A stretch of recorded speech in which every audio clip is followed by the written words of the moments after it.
My name is Claire Donnelly, and I was 30 years old when my parents tried to turn my nursing license into a crowbar. The call came at 4:12 in the morning while I was sitting in a darkened living room beside a man who had stopped speaking the day before but still reached for my hand every few minutes like he was checking whether the world was still there. I work hospice. Nights teach you that silence has different weights. There is the ordinary kind, and there is the kind that leans against your chest. I was charting with one eye on the oxygen tubing when my phone started buzzing inside my scrub pocket. I almost let it go to voicemail. Then I saw the name and stood up so fast my chair legs scraped the hardwood. Mabel Turner lived 2 houses down from my grandmother. She was 74, half-deaf in one ear, and incapable of calling before breakfast unless the sky was actively falling. She was crying so hard I only caught every third word at first. "Claire, honey, your grandma, sometime before dawn? I thought your mother would have called you." There are sentences that do not land all at once. They come apart in your hands while you try to hold them. I stepped into the kitchen, pressed my palm against the counter and said, "What do you mean you thought my mother would have called me?" Mabel inhaled like it hurt. "June passed around 7. Your parents got there before 8. I stayed because I thought they were waiting for you. It's after 4 now, baby. I didn't know nobody had told you." 9 hours. My grandmother had been dead for 9 hours, and the 2 people who liked to introduce themselves as my parents had already been in her house all day without letting me know she was gone. If you've ever had family turn information into power, you already know the feeling I mean. Not just grief, not just shock. That cold, exact click when your body understands before your brain does that something is already being arranged behind your back. Welcome back to Silent Drama Stories, where the truth takes its time, but it does arrive. If you've ever been treated like family only when someone wanted something from you, settle in. And if this story finds you from a hard place, tell me where you're listening from down in the comments. I read everyone. By 5:10, my shift partner had taken over my patient. I had signed the emergency handoff, and I was driving east through a black Ohio morning with both hands locked on the wheel. Hospice teaches you how to postpone collapse. There is paperwork to finish before you get to become a person again. Dawn was just starting to bleach the fields by the time I turned onto Willow Creek Road. My grandmother's house sat back from the road behind a split-rail fence and a row of lilac bushes she had over-pruned every spring for 30 years, while insisting they thanked her for it. The kitchen light was on. So was the mudroom light. My parents' silver SUV was gone, but their work was still there. A yellow legal pad lay on the kitchen table. Across the top, in my mother's tight, upright handwriting, someone had written, "Pantry inventoried. Jewelry box secured, file cabinet locked, contact attorney before removing documents." Below that, 3 dinner plates were still on the table. 2 had toast crumbs on them. The 3rd was clean. That 3rd plate hit me harder than the legal pad did because it told me everything. They had eaten in her kitchen. They had sat in the room where she used to reach across the table and straighten my collar like I was 10. They had made lists. They had started sorting her life into objects, and either they had set out a plate for me as theater, or she had set it out the night before the way she always did. In my grandmother's house, there was always 1 extra plate on the table. Not because guests were expected, because anybody might need feeding. That plate had a whole history behind it, and if I'm going to tell you why my parents tried to use the Ohio Board of Nursing to get at my grandmother's money, I have to take you back to the year I learned the difference between being raised and being counted. I grew up in a house where everything was entered somewhere. My mother, Paula Donnelly, was not cruel in the obvious ways people like to imagine. She didn't throw dishes. She didn't stagger around drunk telling us we were worthless. She was tidier than that. She worked as an office manager for a regional auto supplier, and she ran our family the way she ran payroll. Nothing forgotten, nothing given without traceability, every favor cross-referenced against some future expectation. When I was 15, I forgot to refill the printer paper in her home office and came home from school to find a neon sticky note on my bedroom door that said, "If you are old enough to create extra work, you are old enough to correct it." Below it was a list of chores, neatly itemized, worth 1 hour of labor. She thought it was teaching responsibility.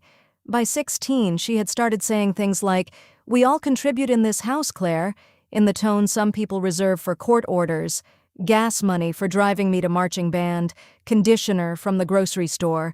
The difference between generic cereal and the one I liked, nothing dramatic enough to report, just 1,000 small reminders that my existence was expensive, and she was aware of the total. My father, Ron, was a quieter kind of damage. He lived in the house like a man renting a room in his own life. He sold commercial tires, read sports pages at the table, and specialized in shrinking when conflict entered the room. If my mother corrected me, he looked at his coffee. If she punished me, he explained later that she meant well. If she used words that made me feel like an overdue account, he would sigh and tell me I knew how stressed she was. What a child hears in those moments is not, "Your mother is complicated." What she hears is, "No one here is coming." Then there was my grandmother June, my dad's mother, 6 miles away in a white farmhouse with green trim and a kitchen table that always had room for one more chair. She had owned a garden supply business with my grandfather before he died and spent the next 20 years doing the least glamorous thing in America, saving steadily. She sold the business, kept the warehouse property, rented part of it out, lived below her means, and invested like a woman who thought coupons were a civic virtue. She wore men's wool socks in winter and kept rubber bands in a coffee tin because you never knew when you'd need one. If you bought full-price peaches in her presence, she took it personally. In her house, care did not come with a speech. It looked like a grilled cheese cut corner to corner because she knew I liked it that way. It looked like a chair already pulled out. It looked like an extra plate at the end of the table, upside down until needed, as ordinary and as sacred as a blessing. I asked her once, when I was maybe 12, what I owed her after she drove me to a state band competition in Cincinnati and bought me a turkey sandwich on the way home. She stared at me over the steering wheel so long I thought I had said something obscene. "Owe me?" she said. I nodded. She looked back at the road. "Baby, if I feed you, that's supper. It's not a mortgage." I laughed because I thought she was joking. She wasn't. The year everything split open, I was 17, and my grandmother had what the hospital called a transient ischemic event, which is a fancy phrase for a terrifying day, followed by a folder full of instructions. She lost some strength in her left hand for about 2 weeks and said television like it had too many syllables. That was enough for my mother. Inside 48 hours, she had printed brochures for assisted living. Inside a week, she had a realtor giving her a ballpark value on the farmhouse. Inside 2 weeks, she was using words around the dinner table that I had never heard in ordinary family speech: competency, guardianship, asset protection, exposure. My grandmother was still balancing her own checkbook. She was still beating me at gin rummy. She was still calling the pharmacist herself to argue about refill timing. And my mother was already talking as if the woman's life had become a management problem. People like to think greed announces itself as greed. Most of the time it dresses up as concern. It uses words like safety and practical, and somebody has to think clearly. It sounds almost noble if you are not the one it is being done to. I heard the real plan by accident. One night I came downstairs for water and found my parents at the kitchen table with legal pads, a calculator, and the local probate forms website open on my mother's laptop. My father had his reading glasses on. My mother was making columns. "What if we just petition for estate only?" she was saying. "Then person later if we need to." My father rubbed his forehead. "You think the court would do that?" "If the physician supports it, yes." I stood in the dark hallway holding an empty glass so hard the rim dug into my palm. I knew enough by then to understand tone before vocabulary. Whatever was happening at that table was not love. The next afternoon, I drove my grandmother to physical therapy and told her everything. I expected anger. I expected maybe even fear. What I got was a long, still silence and then one sentence. "Well," she said, fastening her seatbelt, "that saves me the trouble of underestimating them." My mother filed the guardianship paperwork 3 weeks later. Here is the part that matters for realism, and maybe for life too. Systems are imperfect, but sometimes they work just well enough to trip up the wrong people. The court did not simply hand my mother authority because she used formal language. A probate investigator came to the farmhouse. My grandmother's doctor completed an evaluation. There was a hearing. Questions were asked that had answers beyond my mother's version. The investigator was a woman named Denise Pratt, who wore orthopedic shoes and carried a leather folder soft with age. She watched my grandmother make tea. She asked her what day it was, who the president was, what medications she took, whether she knew what her house was worth, and why she wanted to stay in it. My grandmother answered every question clearly. Then Denise asked to speak with me on the porch. I can still feel the late summer heat coming off the boards. I can still see the investigator's pen hovering above the page while I decided, in about half a second, whether I belonged to my household of origin or to the truth. I told her my grandmother still paid her own bills. I told her she had one bad day, not a vanished mind. I told her my mother had been talking more about property than recovery. When the hearing came, my grandmother wore a navy dress and a brooch shaped like a leaf. My mother came with a binder tabbed in colors. My father came looking like a man who had hoped weather might cancel court. The physician's evaluation did not support incompetence. The investigator did not support guardianship. The judge denied the petition. We drove home in silence. At a stop sign on Cedar Street, my mother said, without looking at me, "You embarrassed us." I was young enough to answer honestly. "No," I said. "I told the truth." She laughed once, softly, as if I had said something childlike.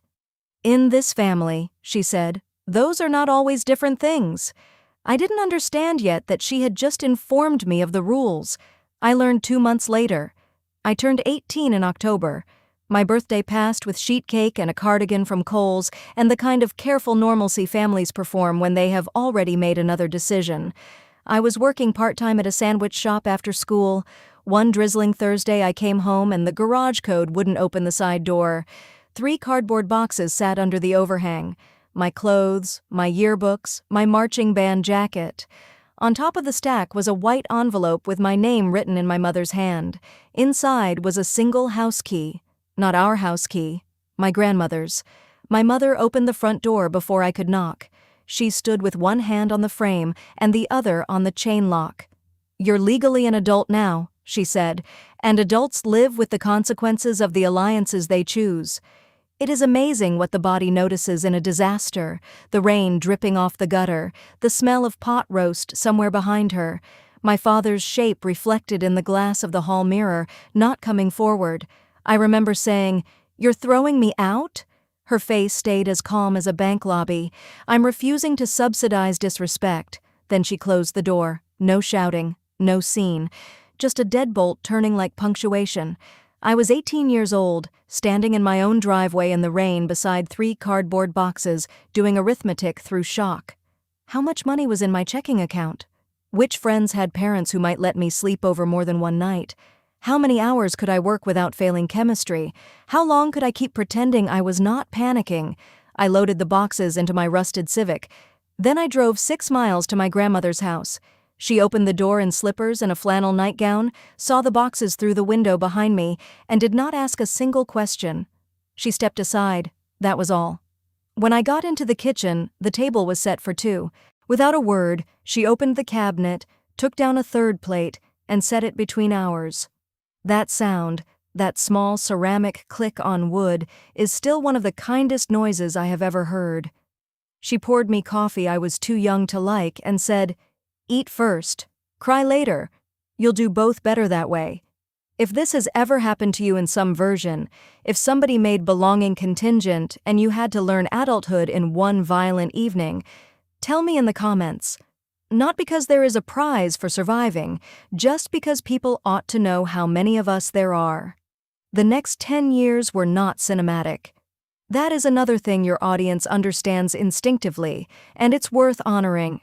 Hard times are rarely dramatic all at once. Usually they are repetitive. Bills, double shifts, laundry, teeth-grinding fatigue, being lonely in ordinary clothing.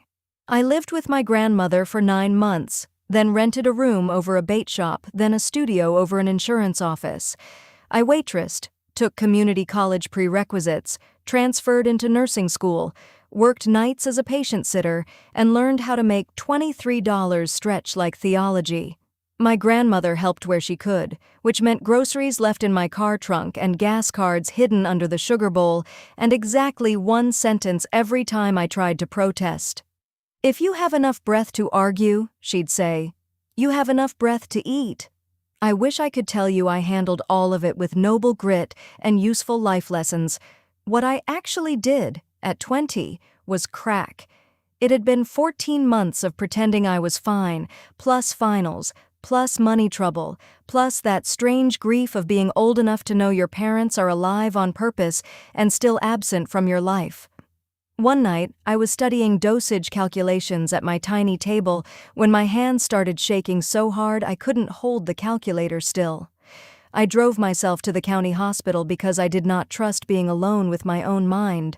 I signed myself in. 3 days later, I signed myself out. I told almost no one. Not because I was ashamed of getting help, because I understood exactly how people like my mother stored vulnerable information. They did not process it. They shelved it. I finished school anyway. Not elegantly, not painlessly. But I did it. I passed boards on the second try. I became a registered nurse. And then, because life has a sense of humor so dry it should come with crackers, I found my way into hospice. People hear that and assume it must be grim work. Sometimes it is. Mostly it is intimate work. It is practical tenderness, medication schedules, bath basins, oxygen tubing, charting at impossible hours, answering the same frightened question in 6 different ways until someone believes you. It is helping families cross a country they have never been to. It is learning that the human voice can hold more steadiness than you think. I was good at it because I knew what panic sounded like under politeness. I was good at it because I had spent years building calm with my bare hands, and then my grandmother got sick.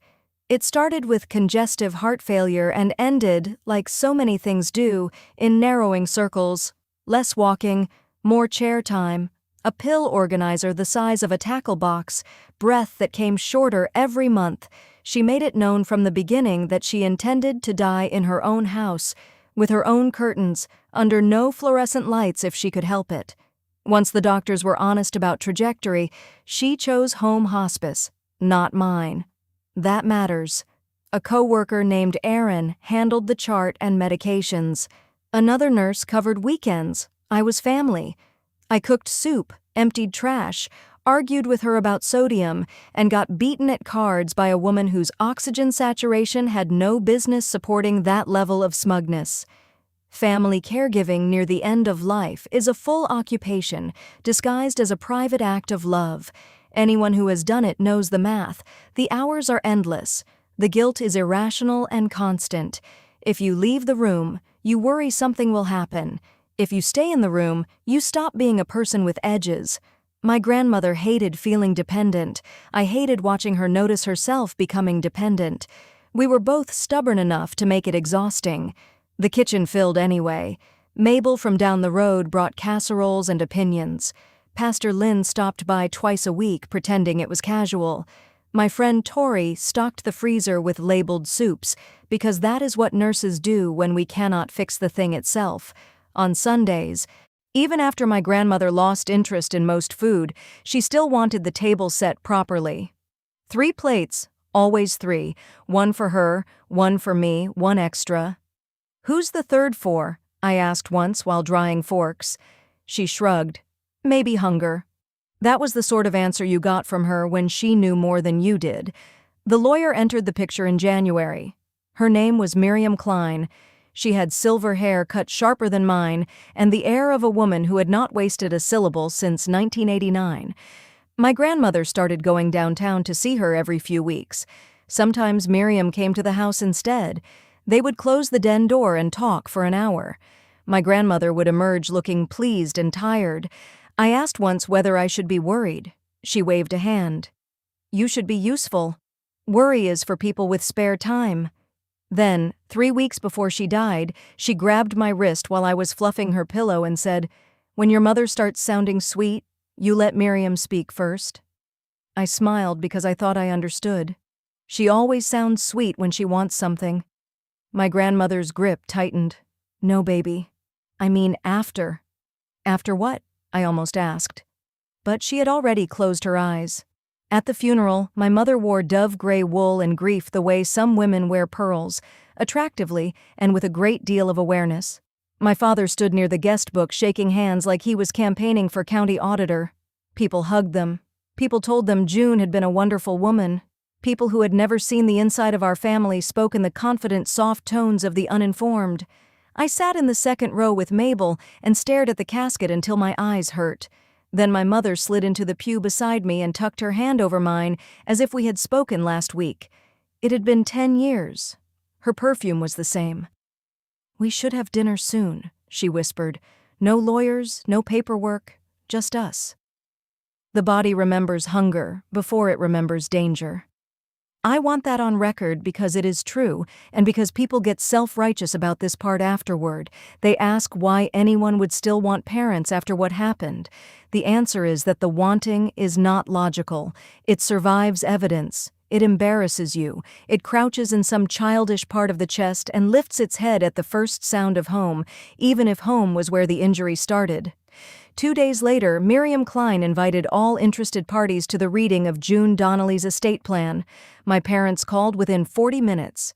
My mother's voice came buttered and warm through the phone. "We'll all go together," she said. "It would mean a lot." I drove separately. Miriam's office sat above an orthodontist on Main Street and smelled faintly of toner and lemon oil. My parents arrived with a leather folio, and the confidence of people who believed the outcome was, if not guaranteed, at least correctable. My father nodded at me like we were in line at the DMV. Miriam adjusted her glasses and began. The estate was held in a revocable trust, the farmhouse on Willow Creek Road, the commercial warehouse property from the old garden supply business, investment accounts accumulated over decades, cash reserves, personal property. Approximate total value, $3,500,000. My ears started ringing at the number, not because I had never known she had done well, but because I had never known how well. My grandmother had lived like someone who thought plastic grocery bags still had a second career ahead of them. $3.5 million sounded like science fiction in her kitchen. Then Miriam read the beneficiary line. Everything, house, warehouse, accounts, cash, was left to me, Claire Donnelly, sole remainder beneficiary and successor trustee upon June Donnelly's death. To Ronald Donnelly, her son, and to Paula Donnelly, his wife, she left $10,000 each. Conditional. My mother's face did not move, not one muscle. I have never forgotten that. Some people gasp when reality shifts under them. Some people go silent. My mother smiled. "What a tremendous responsibility," she said, turning to me as if this were a scholarship announcement. "You must be overwhelmed." I was, but not in the way she meant. Then she laid her hand lightly over mine and said, "Don't worry. Your father and I can help you structure all of this properly." That was the first moment I understood they had already decided the money was simply taking a scenic route. I pulled my hand back. "I won't need help." My father finally spoke. "No one's trying to take anything from you, Claire." The sentence was so absurd it almost made me laugh. Miriam continued reading, but the important fact in the room had already arrived. My parents were not grieving a mother, they were recalculating. The first move was casserole diplomacy. The Sunday after the reading, my mother called to invite me to dinner. She said she wanted to start over. She said 10 years was a long time. She said she had not always handled things well. She said there was no agenda. There was pot roast. There was my father asking about work. There was my mother telling a funny story about a woman at the pharmacy and waiting just long enough between sentences for me to notice how normal it all sounded. She had set the table with cloth napkins. My old bedroom door upstairs was open when I passed the hall. Every detail was selected for emotional destabilization. Then dessert came out. And beside my pie plate, my mother placed a spiral-bound presentation. The cover read, "Donnelly Family Stewardship Plan." Inside were tabs, risk management, tax efficiency, asset insulation, operating structure. Page 4 proposed forming a family LLC to hold the warehouse and farmhouse. Page 6 named Managing Members, Ronald and Paula Donnelly. Page 8 gave me a monthly draw amount like I was a beneficiary of my own childhood. There was even a signature page with yellow arrow stickers showing where I was supposed to sign. I sat there looking at a professionally formatted attempt to reverse my grandmother's intentions and briefly admired the effort the way you admire a scam email with correct punctuation. My mother launched into an explanation: liability exposure, inexperience, protection. "You're wonderful at caring for people, Claire," she said, "but complex financial stewardship is different." My father kept eating pie. I waited until she finished. Then I closed the binder and nudged it back across the table. "The pot roast was good," I said. "I'm not signing anything." The warmth left her face so completely it was almost educational. "We are trying to keep you from making a costly mistake." "No," I said. "You're trying to turn Grandma's trust into your second chance." My father set down his fork. My mother breathed in through her nose. "You are being emotional." I stood up. "If by emotional you mean I can recognize a trap in a 3-ring binder, yes." I left before my voice could shake. If you're new here, subscribe now, because this is the part where people who believe they're entitled to you stop acting patient. 3 weeks later, a courier in khakis handed me 2 envelopes at work, not in the parking lot, not privately, at the nurse's station, beside a family choosing hymns for a man who was dying 20 feet away. "Claire Donnelly?" he asked. When I said yes, he smiled the way people do when they have no personal investment in the contents of your day. "You've been served." The first envelope was the trust contest. My parents, through counsel, alleged undue influence, lack of capacity, and suspicious involvement by a caregiver beneficiary. The paperwork described me as if I had seduced an old woman out of her property by proximity and medication timing. They wanted the trust invalidated. Failing that, they wanted my authority frozen and an independent manager or themselves to oversee the assets pending litigation. The second envelope hit the title. A complaint had been filed with the Ohio Board of Nursing alleging that I had exploited a dying family member, blurred professional boundaries, and used clinical knowledge for personal financial gain.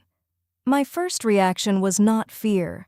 It was a weird, cold kind of admiration. They had found the one part of my life that was entirely mine and aimed straight at it. That afternoon, my supervisor, Angela, asked me into her office and closed the door with both hands, like she was trying not to let something escape. She looked sick. "The board complaint itself is confidential," she said carefully, "and your license is still active. But because the allegation involves elder exploitation and overlaps with hospice care, risk management is requiring we remove you from direct patient assignments while we review internally." There it was. Not the board taking my license overnight. Worse, in a way, my work being made untouchable by suspicion. Angela kept talking. "Leave status.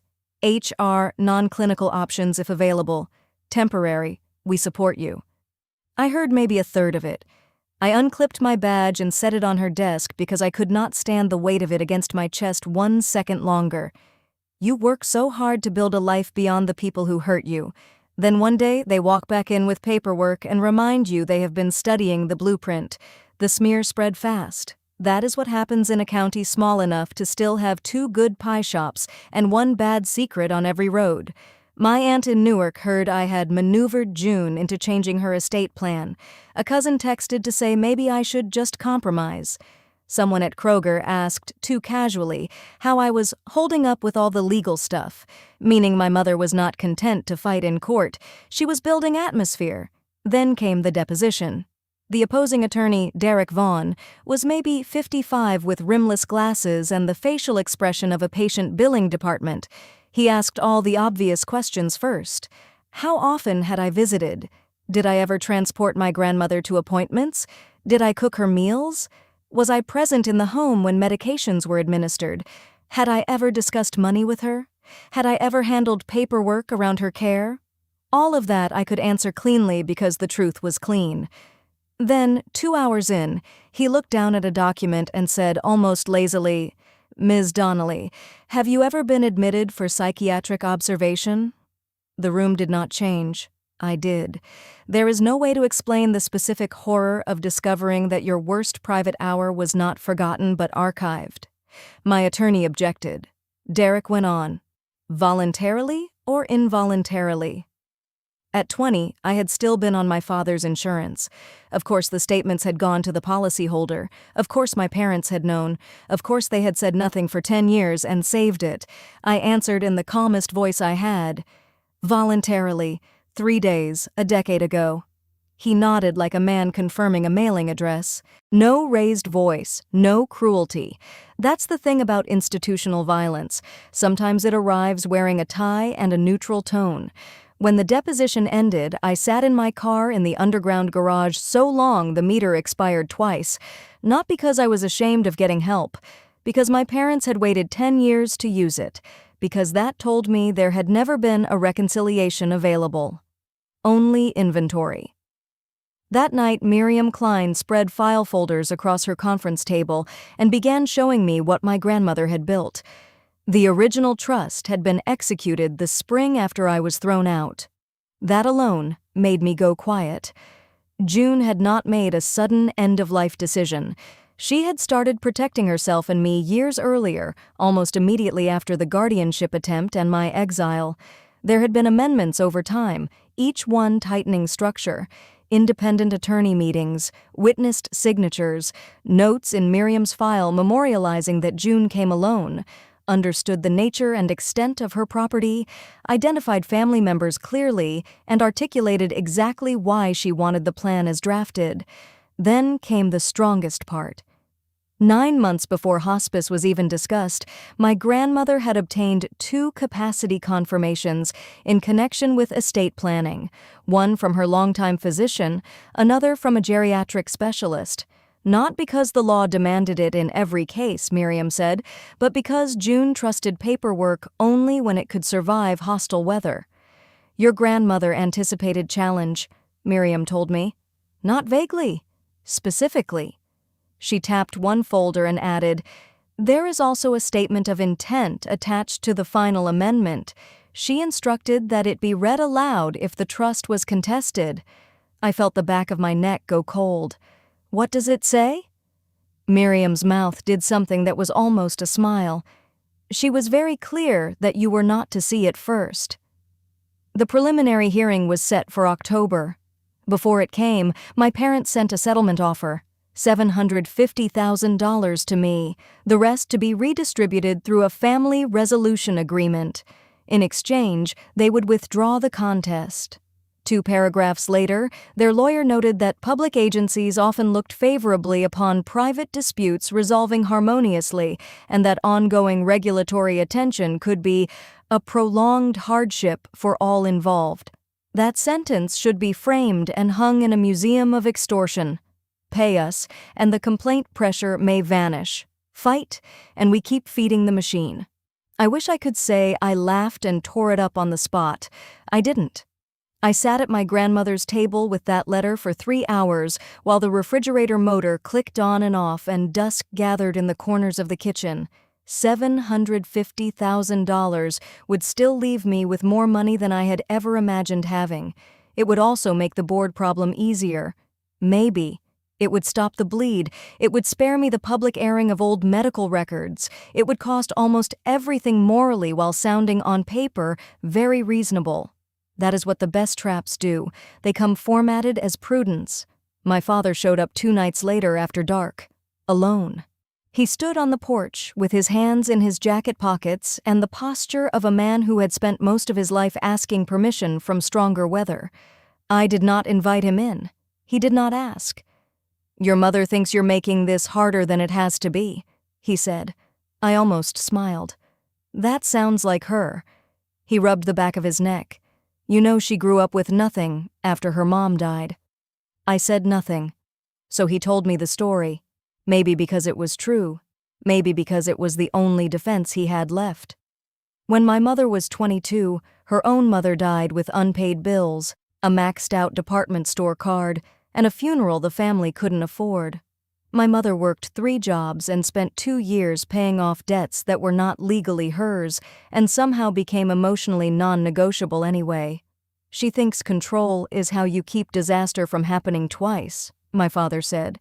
I believed him. That was the worst part. I believed every word and still did not feel better. Trauma explains a lot. It does not convert coercion into love. It does not make a forged kindness clean. It does not excuse putting your daughter's career on the table and calling it stewardship. Finally, he said the real sentence. Just give her something, Claire. There it was. Not she's wrong. Not I'm sorry. Not we failed you. An installment plan. I looked at him for a long moment and saw my whole childhood in one standing figure. A decent enough man who had outsourced every hard moral choice to someone more forceful and then called the result peace. Good night, Dad, I said. I closed the door gently. The preliminary hearing came on a gray Tuesday with rain sliding down the courthouse windows. Judge Marion Sloan presided. She had the kind of face judges get after hearing several thousand versions of family disappointment, alert, patient, and extremely difficult to impress. My parents sat at the petitioner's table in church clothes. My mother had a notebook open and a pen poised, like she expected to be taking over a committee by noon. Miriam stood when called. Opposing counsel stood when called. Then Judge Sloan started reading the trust. A page turned, then another. Then she stopped and looked directly at Derek Vaughn. "Counsel," she said, "have your clients reviewed Article 11? His expression shifted by maybe 2 millimeters. Judge Sloan read into the record, "Any beneficiary who directly or indirectly contests the validity of the trust or seeks to alter control of trust assets through litigation forfeits any interest otherwise granted to that beneficiary." My mother's chin stayed level. $10,000 each meant nothing next to $3.5 million. Then the judge lifted the attached statement of intent. This court has been directed to read the following aloud in the event of contest. And she did. I will paraphrase because those lines belonged to my grandmother, but the substance was this. In the years before her death, she had already watched her son and daughter-in-law attempt to take control of her affairs through court process. If they appeared again after her death, claiming concern while seeking authority over her property, the court should understand that this was not confusion and not manipulation by anyone else. It was consistency, hers and theirs. The room changed, not loudly, not theatrically, just a distinct, irreversible shift in oxygen. The judge continued, but everyone had already heard the thing that mattered. My grandmother had predicted their exact move in writing before they made it.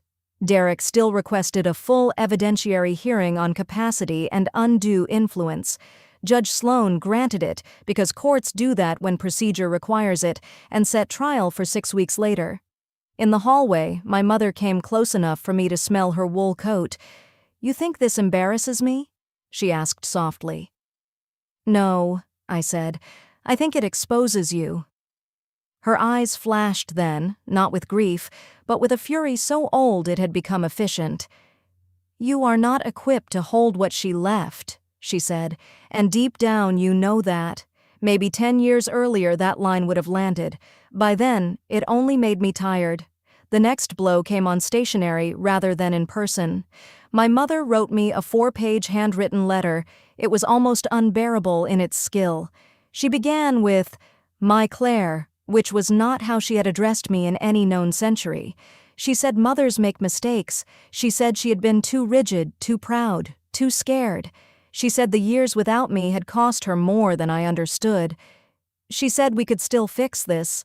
Sunday dinners, holidays, my old room if I ever needed it.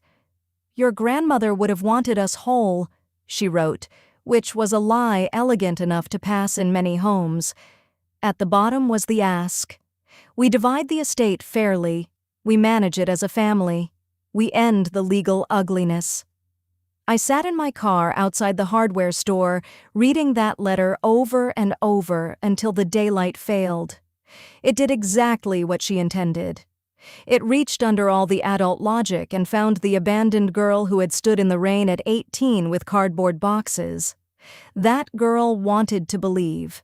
She wanted it with an appetite so humiliating I almost resented her for surviving in me.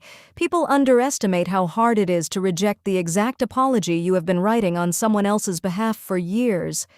The problem was one phrase, managed as a family. There was the whole machine again, hiding inside one reasonable sentence. My mother did not want reunion without authority. She wanted repentance from me and leverage for herself, bundled together so neatly I might mistake surrender for healing. The night before I was supposed to answer the settlement offer, I pulled the papers out at my grandmother's table and uncapped a pen. I had almost decided to sign. That is the truth. Not because I thought my parents were right, because I was tired. Because the internal review at work had dried up my schedule, because savings disappear faster when you are paying lawyers, because the idea of losing in public with my psychiatric records dragged behind me like tin cans made my stomach turn, because people can withstand a great deal, but sustained uncertainty eats strange holes in you. My hand was hovering over the signature line when someone knocked. Mabel came in first without waiting, carrying a strawberry pie. Behind her came Tori from hospice, still in scrubs, and Pastor Lynn with a paper sack from the deli. They looked at the papers. Nobody asked what they were. Women of a certain age and nurses on no sleep do not need exposition. Mabel put the pie on the counter, took off her coat, and sat down at the table like she had been subpoenaed by common sense. "Your grandma told me years ago this day was coming," she said. I laughed once. "Did she give a date?" "No," Mabel said. "Just said that if people ever came around wanting her money more than her company, I was to remind you of the plate." I stared at her. What plate? That made Tori snort, because sometimes the people inside a story are the last ones to understand its central symbol. Mabel pointed at the cabinet. "The extra place setting, honey. She kept one out for you every Sunday, even after you moved into your own apartment. If you worked nights, she'd wrap your portion and leave the plate there anyway. Said a table ought to show people they belong before they earn it." Pastor Lynn quietly pulled the settlement papers closer and read the first page. Then he looked up and said, "This is not reconciliation. It's an invoice with softer verbs." That line may have saved me. Not because it was poetic, because it was accurate. The room went quiet after that. Rain tapped the window over the sink. Somewhere in the house an ancient floorboard settled, and I understood with a clarity so clean it almost felt physical that my whole life I had been trying to make one group of people set a place for me when another person had already done it, again and again, without requiring a performance. I capped the pen. Then I tore the settlement agreement in half. The sound was shockingly satisfying. Tori exhaled like she had been holding her breath for me. Mabel nodded once and said, "Good. Now eat pie before you get dramatic." The next morning I told Miriam I was done negotiating. Then I told her something else. I would release my old psychiatric records myself, voluntarily, before opposing counsel subpoenaed them. Miriam stared at me for a long time. "You understand that once they're in, they're in." "Yes." "You can't control how people discuss them." "I know." She sat back. Then, very carefully, "Why?" "Because blackmail only works when you agree that silence is more valuable than truth.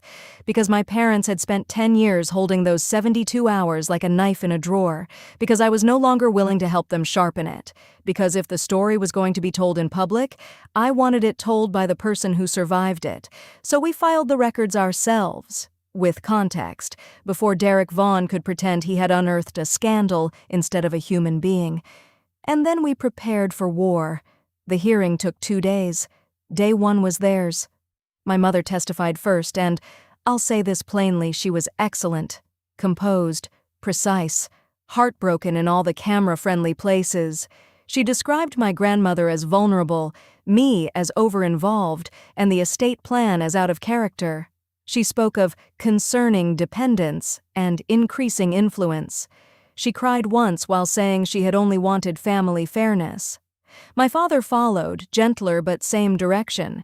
He said he worried I had taken on too much authority in the home. He said my grandmother had become private. He said the family had been excluded, Then my cousin Jenna, who had eaten my grandmother's Christmas fudge for 25 years and once called her the only adult who listened properly, took the stand and said I had isolated June in her final months. That was the moment betrayal became almost boring in its predictability.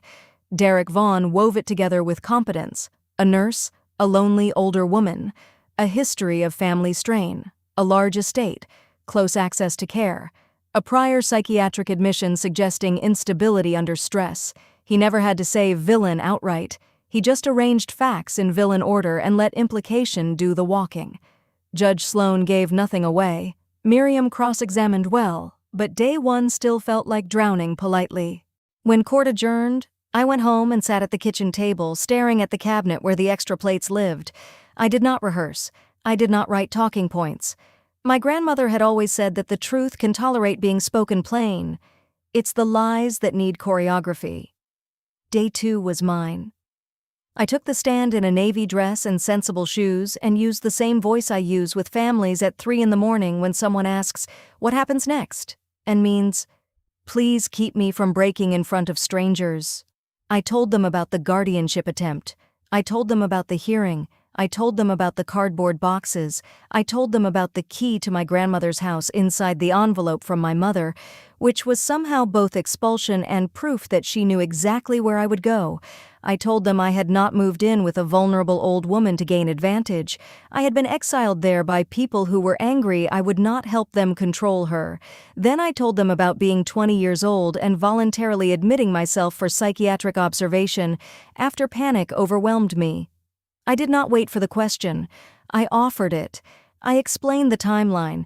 I explained that I sought help, left after 3 days, returned to school, completed nursing education, passed licensure, and worked safely for years.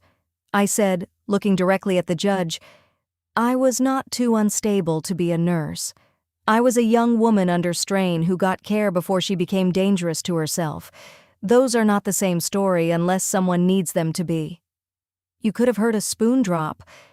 Then Miriam introduced the records we had filed ourselves. No ambush left, no secret to trade, no leverage. After that, she built the timeline brick by brick. Original trust executed years before final illness, independent attorney meetings, contemporaneous capacity confirmations, no evidence that I drafted, directed, or even knew the contents of the estate plan, no professional overlap in charting, medication management, or legal documents. Then came the witnesses. June's longtime physician testified that she remained capable of understanding her property, family relationships, and planning choices when the relevant documents were signed. The geriatric specialist confirmed the same. Erin, the hospice nurse of record, walked the court through her notes and testified that I was present as family, not as a treating nurse. That clinical decisions ran through the hospice team. That I was not handling medications in any unusual or proprietary way, and that nothing in the chart suggested manipulation, coercion, or financial interference. Then Mabel Turner took the stand. I wish all of you could have seen her. 74, floral blouse, orthopedic sandals, handbag on the floor by her feet like she might need to leave directly for bingo. Derek tried first to box her into dates and frequencies. She answered him with the calm of a woman who had watched too many tomatoes ripen to be hurried by a lawyer. Miriam asked what she had observed over the years. Mabel folded her hands and said, June set an extra place at that table every Sunday for her granddaughter, even after Claire moved out on her own, even if she had to work. Sometimes the food got wrapped and put away untouched, but the plate stayed. Miriam asked why that mattered. Because people show you what they mean long before a courtroom asks them. June wasn't inventing love late in life because money was involved. She had been making room for that girl since the night her parents put her out. Derek rose for cross and suggested that older neighbors can romanticize family routines. Mabel blinked at him once. Son, she said, I may romanticize pie. I do not romanticize who fed whom. There was a rustle of laughter in the gallery. Judge Sloan let it happen. Tori testified next, but not as my friend, as a nurse familiar with policy, practice, and the difference between family caregiving and clinical exploitation. Pastor Lynn spoke last, not about law, but about pattern. about who sat with June when there was nothing to gain and who arrived when there was. Then my mother did the one thing that ended her. Not theatrically, not with some giant confession, with irritation. Derek had just finished redirecting her, trying to restore sympathy, when Mabel's testimony was still hanging in the room. My mother turned slightly toward me at council table, and whatever fuse had held for 10 years finally burned through. "Oh, please," she said too loudly. "We fed her for 18 years." No one moved. She realized she had spoken into the room, and not just to herself, but it was too late. Then, because panic makes honest people stutter and dishonest people clarify, she added, "You don't get to be supported that long and then act like nobody's owed a voice." The sentence sat there. She had just translated the family religion into legal English and spoken it under oath. Not concern, not fairness. Debt. Voice in exchange for support. Authority as repayment. Judge Sloane's pen stopped moving. Derek tried to redirect the moment, but the damage was done. You cannot tell a court your position is love and then define love as an investment expecting governance rights. When closing arguments ended, the judge took a short recess. I stood in the hallway drinking water that tasted like metal while my pulse hammered in my neck. Not because I doubted what had happened, because the body does not trust relief until it has paperwork. When Judge Sloane came back, everyone sat. She ruled from the bench. The trust contest was denied. She found the evidence of June Donnelly's capacity at execution substantial and credible.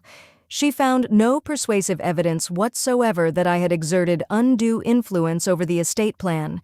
She noted that the structure and timing of the trust demonstrated long-standing intent, not end-of-life manipulation. She specifically referenced the earlier family conflict over control and said, "In words I will remember until I die," that the record reflected a deliberate plan by the settler to prevent a repetition of conduct she had already experienced while living. Then she addressed the no contest clause. Because my parents had brought the action and sought control contrary to the trust's terms, their conditional gifts were forfeited. 10,000 each. Gone. The amount was not the point. The point was that my grandmother had baited greed with enough dignity to expose it. Judge Sloane also invited briefing on fees. My father looked down at the table. My mother looked straight ahead like a woman listening to whether damage happened to somebody else's house, and slowly understanding the address. Outside the courtroom, she tried one last time. There were no tears now, no family reunion voice, just fury shaved thin enough to cut. "She poisoned you against us," my mother said. "No," I said. "You trained me to recognize transactions." For a second I thought she might slap me. Instead, she said, "You always thought kindness erased obligation."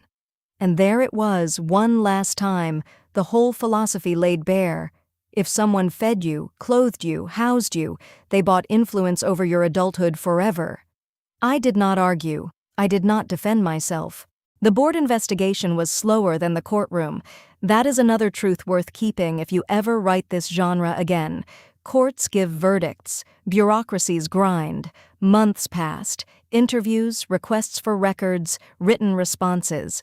My internal employment status remained a patchwork of half shifts, administrative tasks, and humiliating uncertainty. Some days I thought the legal win would steady me. It didn't. There is a special exhaustion that comes from technically being cleared in one arena while professionally suspended in another shadow. Winter came. The first snow settled in the fence posts out back. I paid bills from savings and hated every envelope. I learned how quickly vindication can coexist with fear. You can win and still wake up at 3 a.m. convinced something is unfinished enough to hurt you. Then, in January, Angela from hospice called. Not emailed, called. Her voice shook before mine did. "The board closed it," she said. "No action, no findings, it's done." I sat down right there on the mudroom floor because my knees had suddenly become theoretical. At work the next day, she handed my badge back across her desk and said, "I'm sorry." So softly I almost missed it. My first patient back was a retired mechanic with metastatic lung cancer who kept apologizing for needing help to turn in bed. Around 2 a.m, his daughter stepped into the hallway and whispered, "You seem so calm. How do you do that?" I almost laughed, not because it was funny, because calm is such an incomplete word for what some of us manufacture out of ruin. The estate settled cleanly after the appeal window closed. The farmhouse became mine. So did the warehouse property, which still threw off rent from 2 tenants and smelled permanently of mulch and old invoices. Miriam helped me restructure things sensibly. Taxes were paid, repairs were handled, a roof got replaced. Wealth, it turns out, is not emotionally glamorous. It is mostly paperwork and decisions and trying not to become a person who mistakes possession for virtue. I knew one thing almost immediately. A piece of that money was going back into the exact kind of strain that had nearly crushed us both. So we started the June Table Fund, not a foundation with gala dinners and brochures. A simple local grant program, administered quietly through a community trust and hospice social workers, for family caregivers in our county who needed very practical things: respite care, fuel cards, medication copays, hotel nights near hospitals, grocery support, wheelchair ramps, 1 weekend of sleep, 1 month of not choosing between electricity and adult briefs, no application longer than 2 pages, no essay on worthiness, no repayment ever. If somebody asked why the name, I told them my grandmother believed tables should have room before people know how to ask. The kitchen changed less than you might think. That was important to me. I didn't want the house turned into a museum of moral victory. I wanted it still alive enough to smell like onions on Sundays. So the green curtains stayed, the chipped sugar bowl stayed, the drawer full of useless takeout soy sauce packets stayed because she would have enjoyed the irritation of my leaving them there. And every Sunday, I still set 3 plates. 1 for me, 1 for whoever had shown up, 1 extra, not as performance, as policy. Sometimes it was Mabel, sometimes Tori after a double shift. Once it was the teenage son of a patient whose father had just died and who did not know where else to be for an hour. Once it was me alone, eating reheated soup across from an empty place setting and understanding that absence can feel like company when it has loved you properly. My father wrote once. Not my mother, just him. A short note in his sloping, uneven hand. I was not brave enough when it mattered. No request, no explanation, no check, no secret plea to reopen something. Just that line. I sat with it for a long time. Then I put it in the back of a drawer and left it there. Forgiveness is not the same thing as restored access. Some people confuse those on purpose. I don't know where my mother is now emotionally. Logistically, I know exactly where she is. 45 minutes west, in the same brick house, probably reorganizing a pantry with enough force to suggest an internal life. But I have not heard her voice in over a year, and that silence has the clean edges of a wound that finally scarred correctly. There is a kind of peace that comes not from repair, but from no longer negotiating with what refuses to change. Last spring, a hospice social worker called about a 21-year-old STNA named Marisol, whose stepfather had thrown her out after an argument about tuition money and childcare for her little brother. She needed a room for 6 weeks and enough stability to keep working nights. I said yes before the woman finished the question. When Marisol arrived, she had 1 duffel bag, red-rimmed eyes, and that apologetic posture people get when they've been made to feel expensive. I took her to the kitchen, set down tea, opened the cabinet, pulled out a 3rd plate. Then I said the truest house rule I know. If you're hungry, sit. She cried so hard I had to pretend to be busy with silverware. Sometimes lineage is not blood. Sometimes it is technique. Sometimes it is one woman teaching another, without speeches, that shelter can be offered without collateral. Tonight, as I'm telling you this, it's late and cold, and the old refrigerator is making that knocking sound I keep meaning to get fixed. Marisol is upstairs studying pharmacology at the desk that used to be mine when I did flashcards in this same house. Mabel took home half a peach cobbler an hour ago. Tori texted to say she left soup in the freezer because apparently my friends plan to infantilize me into old age. The table is cleared except for 1 plate still turned upside down at the far end. I leave it there more often than not, for hunger, for company, For the next person who arrives not knowing how to ask whether there is room. Here is everything this story comes down to. My parents believed care purchased a controlling interest. My grandmother believed care meant somebody ate. One philosophy sent legal papers to my workplace, dug through decade-old medical records, and tried to use my profession as leverage to force obedience. The other philosophy set one more plate on a table for 10 years and never once sent a bill. That is the difference. That is the whole difference. If somebody in your life has ever tried to turn love into an account balance, hear me now. Support is not ownership. Feeding a child is not an investment strategy. Housing someone you brought into the world is not a future claim on their freedom. And helping a person in pain does not entitle you to steer their life like payment collection. My grandmother left me $3.5 million. That was not the most valuable thing she gave me. What she gave me was a structure for recognizing the difference between welcome and control. What she gave me was evidence that generosity can be plain, practical, and unsentimental. What she gave me was a house where belonging was demonstrated before it was debated, and what my parents accidentally gave me, through all their paperwork and pressure and carefully filed cruelty, was the last piece of proof I needed that some doors should remain closed, not because you are bitter, but because you are finally done mistaking pursuit for love. So if this story found you sitting in the dark with your own family math, your own old invoice, your own impossible hope that maybe this time they mean it differently, I want to leave you with the line I keep closest now. Real love does not hand you a ledger, it sets another plate. That's my story. A courtroom, a board complaint, a kitchen table, $3.5 million. Nobody should have had to fight for that way. And one extra place setting that told the truth years before a judge did. If this hit home for you, share it with someone who needs to hear it tonight. Drop a comment and tell me, when did you first realize care and control are not the same thing? I read everyone, and if you want more stories where the quiet person gets the last honest word, hit subscribe. I'll see you in the next one.